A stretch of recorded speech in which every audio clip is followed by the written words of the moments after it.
ल हेर्नुहोस् फेरि यो भाँडा धोइ म हेरेर बसेको छु मकर आलु के साफसफ गर्छु हेर्नु नि जति बेला नि बिहान उठ्यो नि त्यसले क्याब लिएर हिँड्नुपर्छ क्याब लिएर हिँड्नुपर्छ फेरि नि बाथरुमतिर जान्छ फेरि क्याब लिएर हिँड्नुपर्छ यो मात्र साफसफ गर्छु मलाई त इन्टरभ्यूमा छेउमा राख्नु हो छेउमा राख्नु है मलाई छेउमा राख्ने हेर मलाई त्यही भएर म अघि र पछि हिँड्ने ऊ कता छेउमा आउँदै यो हाल है फेरि हाल है यस्तो उसले गर्दाखेरि कि होइन यो ड्युटी यस्तो चिलिक्क टल्किने थियो भ्लगको ध्यानले गर्दाखेरि हेर्नु त यो ड्युटी ए के अरे यो यस्तो भयो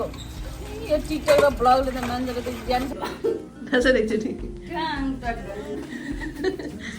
यही हो साथीहरू हामीहरूको रमाइलो मेरो श्रीमा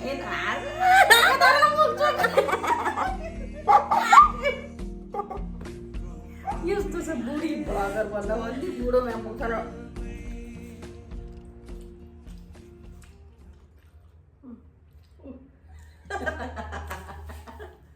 विदेशमा हँसनी काम हेर हो क्या फेरि जिन्दाबाद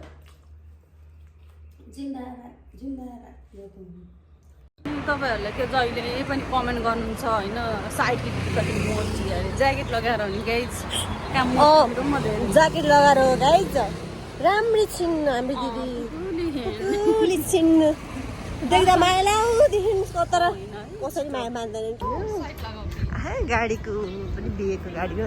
सजिँदैछ साथीहरू मेरो बुढाले जाने बेला यस्तै लड्छ नि साथीहरू चाहिँ डन दिदी हो ए आजको मेरो दिन कसरी बित्छ साथीहरू हेर्दै रहनु होला हजुरको दिन हजुरहरूले कसरी बिताउनु भयो भन्नु होला साथीहरू मलाई साथ सपोर्ट दिनु होला हजुरकै मायाको खाँचो छ साथीहरू हजुरहरूले मलाई माया गरिदिनु होला